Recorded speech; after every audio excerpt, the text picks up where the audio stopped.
మన తెలుగు ఇండస్ట్రీలో హీరోలను చూసుకున్నట్లయితే చాలా మంది రీమేక్ సినిమాలోనైతే నటించడం జరిగిందనమాట. అంటే కన్నడ సినిమాని మన తెలుగులోకి రీమేక్ చేయడం, అలాగే తమిళ సినిమాని మన తెలుగులోకి రీమేక్ చేయడం, అలాగే మనకు నార్త్ ఇండియాలో ఏదైనా సినిమా రిలీజ్ అయ్యి బాగా హిట్ అయింది అనుకోండి, దాన్ని మన తెలుగులోకి రీమేక్ చేశారనమాట. అంటే ఇక్కడ రెండు రకాలైతే ఉంటుంది, ఒకటి డబ్బింగ్, ఇంకోటి రీమేక్ అనమాట.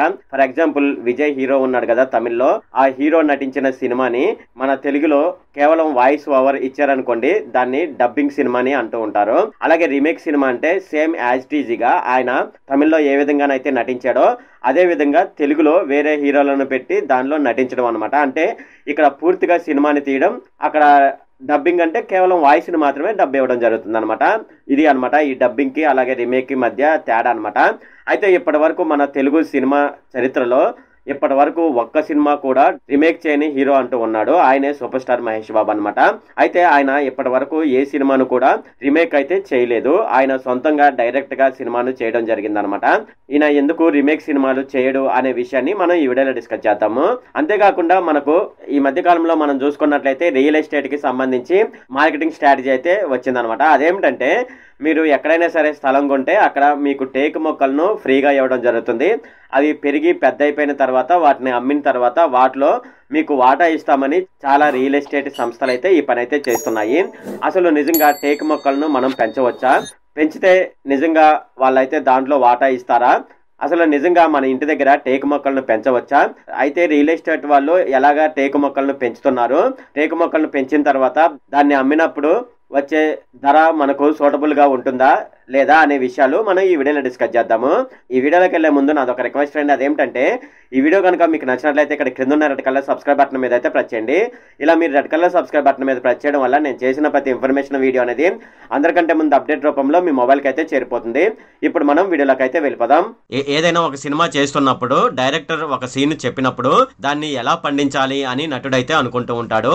ముఖ కవలికలు ఎలా ఉంటే బాగుంటుంది, ఎలా నిలబడితే బాగుంటుంది వంటి ఎన్నో విషయాలు హీరో మనసులోనైతే మెదులుతాయి. అవి ఒక్కొక్కసారి పండవచ్చు, ఒక్కొక్కసారి అవి వర్కౌట్ కాకపోవచ్చు. దాదాపుగా ప్రతి సన్నివేశానికి కష్టపడుతూనే ఉండాలి. ఇక రీమేక్ సినిమా మనం చూసుకున్నట్లయితే రీమేక్ సినిమా చేయాలంటే కంపల్సరీగా అది దాని మాతృక భాష. ఇక్కడ మాతృక భాష అంటే ఒకవేళ ఆ సినిమా తమిళ్లో హిట్ అయింది అనుకోండి, తమిళ దానికి మాతృక భాష అవుతుంది. ఆ మాతృక భాషలో అది విజయం సాధించి ఉండాలి. అంటే అన్ని దినుసులు సమపాలల్లో పడి అది ప్రేక్షకాదరణ పొంది ఉండాలి, అంతే కదా. అది సినిమా అయితే తమిళంలో బాగా హిట్ అయింది అనుకోండి, దాన్ని తెలుగులో రీమేక్ చేయడం జరుగుతుంది. మన తెలుగులో ఏదైనా సినిమా హిట్ అయింది అనుకోండి, దాన్ని తమిళ వాళ్ళు అయితే తీసుకొని తమిళ్లోకి రీమేక్ చేస్తూ ఉంటారు. మాతృక భాషలో సినిమా తీసిన వాళ్ళ కష్టం రీమేక్ చేసే సినిమాలో దాదాపుగా ఉండదు. ఇక్కడ మాతృక భాష అంటే సొంత భాష అనమాట. ఫర్ ఎగ్జాంపుల్ పోకిరి సినిమా తీసుకున్నాం అనుకోండి, పోకిరి సినిమా మాతృక భాష మనకు తెలుగు భాష అనమాట. తమిళ్లో తీసినా సరే అది రీమేక్ అవుతుంది. అలాగే దాన్ని కన్నడలో కూడా తీయడం జరిగింది, అది కూడా రీమేక్ అవుతుంది. ఇక్కడ మాతృక భాష అంటే సొంత భాషని మీరు అర్థం చేసుకోండి. ఒకవేళ మన తెలుగు హీరోలు రీమేక్ సినిమా తీసుకున్నారనుకోండి, ఆ సినిమాలో నటించడానికి అక్కడ హీరో చూపించే ముఖ కవలికలు అలాగే యాంగిల్స్ అదే విధంగా నటించవలసి ఉంటుంది. కాబట్టి పెద్దగా కష్టపడాల్సిన అవసరం లేదు, అంటే కష్టం అనేది తక్కువగా ఉంటుంది అనమాట రీమేక్ సినిమాలో నటించిన హీరోలకు. ఒకప్పటితో పోల్చుకున్నట్లయితే ఉద్యోగ అవసరార్థం యువత రాష్ట్రాల సరిహద్దులు అయితే దాటేస్తున్నారు. అయితే ఇంతకు ముందు మనం చూసుకున్నట్లయితే ఉద్యోగం కోసం యువత ఒక ప్రాంతం నుంచి మరొక ప్రాంతానికి వెళ్లే వాళ్ళు, ఇప్పుడైతే రాష్ట్రాలు అయితే దాటేస్తున్నారు. కొంతమంది చెన్నై ఐటీలో పనిచేసేవారు ఉన్నారు, అలాగే బెంగళూరు ఐటీలో ఉద్యోగం అనో ఇలా చాలా మంది అయితే ఆ రాష్ట్రానికి వెళ్లి రావడం జరుగుతూ ఉంటుంది. వీరేగాక విభిన్న భాషలు నేర్చుకున్న వారు సైతం మాతృక సినిమాని అప్పటికే చూసి ఉండడం జరుగుతుంది. అంటే ఒరిజినల్ సినిమా అంటే ఒరిజినల్ భాషలో రిలీజ్ అయిన సినిమాని ఆల్రెడీ చూసే ఉంటారు. ఇక వీళ్ళు రీమేక్ సినిమా చూసిన తర్వాత వాళ్ళు ఏమనుకుంటున్నారంటే మాతృక భాషలో అంటే ఒరిజినల్ గా ఆ సినిమా ఏ భాషలో రిలీజ్ అయిందో ఆ భాషలోనే ఆ సినిమా సరిగ్గా ఉంది అని వాళ్ళైతే చెప్తున్నారు. అలాగే రీమేక్ తర్వాత ఈ సినిమాలో ఈ హీరో ఈ సినిమాలో నటించుకోకుండా ఉండడం మంచిది, వేరే హీరోని పెట్టడం మంచిదని చాలా మంది అయితే ఈ విధంగా మాట్లాడుకుంటున్నారు. అంతేకాకుండా ఒరిజినల్ బ్రాండ్ నే ఇష్టపడే వారు కూడా రీమేక్ సినిమాలు అయితే ఇష్టపడడం లేదు. అంటే మనకు పోకిరి సినిమా రిలీజ్ అయింది కదా, పోకిరి సినిమా రిలీజ్ అయిన తర్వాత ఈ సినిమాని చాలా భాషల్లోనైతే రీమేక్ చేయడం జరుగుతుంది. కానీ మనకు పోకిరి సినిమా మన తెలుగులో రిలీజ్ అయ్యి హిట్ అయింది కాబట్టి మనకు పోకిరి సినిమా మన తెలుగులోనే బాగుంటుంది, వేరే భాషల్లో ఆ సినిమా అయితే మనకు నచ్చదు. ఇది దీని అర్థం అనమాట. అయితే మీడియా అనమాట. మనకు ఏ భాషలో సినిమా రిలీజ్ అయినా సరే దాని యొక్క రివ్యూలు, దాని యొక్క కథ కూడా మనకు ఆన్లైన్ లోనైతే అవైలబుల్ ఉంటుంది. సినిమా రీమేక్ అన్నప్పుడు దానికి సంబంధించిన అంటే ఆ సినిమాకి సంబంధించిన అంచనాలు పెరిగిపోవడానికి గల కారణం ఏమిటంటే ఆ సినిమాకి సంబంధించిన రివ్యూలు, కథనం తాలూకు కథనం కారణం అవుతూ ఉంటాయి. రీమేక్ అయిన సినిమాలు ఫ్లాప్ అవడానికి ఇది ఒక కారణం అని చెప్పవచ్చు. అయితే ఒక సినిమా ఒక భాష నుంచి మరో భాషకి రీమేక్ చేసినప్పుడు ఆ సినిమాలో ఆ హీరో ఏ విధంగా కష్టపడ్డాడో తెలుగులో కూడా హీరోలు అదే విధంగా కష్టపడకపోలేకపోవచ్చు. లేదంటే అంతకంటే ఎక్కువగా మన తెలుగు హీరోలు కష్టపడి ఆ సినిమాని హిట్ చేయవచ్చు. కానీ ఇక్కడ క్రెడిట్ మొత్తం మాతృక భాష అంటే ఆ సినిమా ఒరిజినల్ గా ఎక్కడ తీయబడిందో ఆ సినిమా నిర్మాతలకు, ఆ సినిమా డైరెక్టర్లకే మంచి పేరు అయితే వస్తుంది. కానీ ఇక్కడ ఈ హీరో రీమేక్ చేసిన తర్వాత కూడా ఇతనికి మంచి పేరు రాదు. ఎందుకంటే అది ఒరిజినల్ గా తీసిన భాషల్లోనే దానికి మంచి పేరు అయితే వస్తుంది. అలాగే రీమేక్ చేసి కాపీ కొట్టిన సినిమా మన తెలుగు భాషలో హిట్ అయిందనుకోండి, మనకు హిట్ సాధించామన్న ఆనందం ఉంటుంది. కానీ మరో విధంగా మన మనసు ఏమనిపిస్తుందంటే అది వేరే భాష నుంచి కాపీ కొట్టి తీసామనే భావన అయితే హీరోలను కలుగుతుంది. అందుకే మహేష్ బాబు గారు రీమేక్ సినిమాలు చేయడానికి ఎక్కువగా ఇష్టపడరు. ఎర్రచందనం ఇప్పుడు ప్రైవేటు వ్యక్తులు కూడా ఎర్రచందనాన్ని పెంచి దాన్ని అమ్ముకోవచ్చని ప్రభుత్వం అయితే అనుమతులు ఇవ్వడం జరిగింది. కొన్ని అగ్రో సంస్థలు మన లాంటి వాళ్లకు భూములను అమ్మి ఎర్రచందనం పెంచి వాటిని అమ్మేశాక లాభాల్లో వాటా ఇస్తామని చెప్తున్నాయి. అసలు ఇది సరైనదేనా, అవునా కాదనేది ఇప్పుడు మనం చూద్దాము.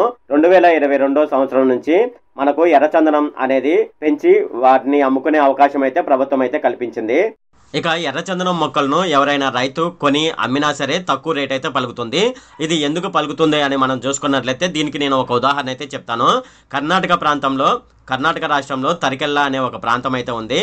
ఆ ప్రాంతంలో 13 సంవత్సరాల వయసున్న 182 ఎర్రచందనం చెట్లను ఒక రైతు పెంచి వాటిని అమ్మడం జరిగిందనమాట. అతను అమ్మితే ఎంత వచ్చిందంటే సుమారుగా 9,75,000 రూపాయలు అయితే వచ్చింది. ఇది చాలా ఘోరమని చెప్పుకోవచ్చు. అసలు ఇది ఎందుకు ఇలా వచ్చిందని ఇప్పుడు మనం చూద్దాము. ఎర్రచందనం చెట్ల కంటే చెట్లలో ఉండే హార్డ్ వుడ్ అని ఒకటైతే ఉంటుందన్నమాట. దానికే ఎక్కువ విలువైతే ఉంటుంది.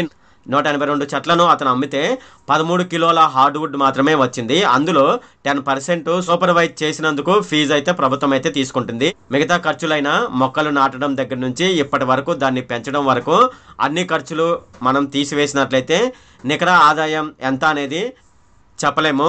ముదురు రంగులో ఎక్లైరా చాక్లెట్ లాగా క్రీమ్ ఉన్నది హార్ట్ వుడ్ అని పిలవడం జరుగుతుంది. ఇది ఎందుకు ఫేమస్ అంటే ఈ మధ్య కాలంలో మనం చూసుకున్నట్లయితే వీరప్పన్ గురించి కూడా మనకు తెలిసే ఉంటుంది. ఆయన ఎర్ర చందనం స్మగ్లర్ అనమాట. అలాగే మనకు పుష్ప సినిమా చూసుకున్నట్లయితే పుష్ప సినిమాలో కూడా ఈ ఎర్రచందనం గురించి అయితే ఎక్కువగా ఆ సినిమాలను అయితే చూపించడం జరిగింది. ఈ విధంగా ఈ హార్ట్ వుడ్ శాండిల్ అనేది బాగా పాపులర్ అయితే అయిపోయింది. అయితే ఈ హార్డ్ వుడ్ ఎర్రచందనం తయారవ్వాలంటే సుమారుగా 30 సంవత్సరాల కాలం అయితే పడుతుంది. అంతేకాకుండా చెట్టు పెంచిన వాతావరణం కూడా అనుకూలించాలి. అయితే ఈ హార్డ్ వుడ్ ఎర్రచందనానికి చాలా ఎక్కువ విలువైతే ఉంది. సుమారుగా 1 టన్ను ఎర్రచందనం చూసుకున్నట్లయితే 40 లక్షలు అయితే విలువైతే ఉంటుంది. ఈ హార్డ్ వుడ్ ఎర్రచందనాన్ని ఏ గ్రేడ్ ఎర్రచందనంగా పిలవడం జరుగుతుంది. కాకపోతే ఆ క్వాలిటీ అనేది అడవి ప్రాంతంలోనే వస్తుంది. రైతు పండించిన చెట్లకి ఆ క్వాలిటీ రాదనమాట. అంటే ఎక్కువగా అడవిలో ఎర్రచందనం పెరిగిందనుకోండి, ఆ క్వాలిటీ అనేది ఆ ఎర్రచందనం అడవిలో పెరిగిన ఆ ఎర్రచందనం మొక్కలకే వస్తుంది.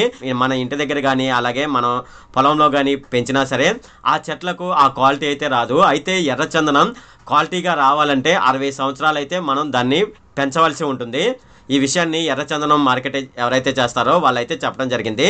కష్టమైన స్మగ్లింగ్ చేసో ఆక్షన్లోనో అడవిలో నుంచి వచ్చిన చెట్లు కావాలని చాలా మంది కోరుకుంటూ ఉంటారు.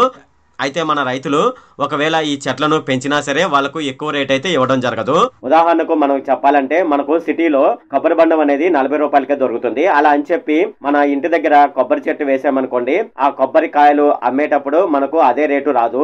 అయితే మనకు అదే రేటు రావాలంటే మనం సొంతంగా షాప్ పెట్టుకొని అమ్ముకోవాల్సి ఉంటుంది. సో ఆ పని ఏ రైతు కూడా చేయడు.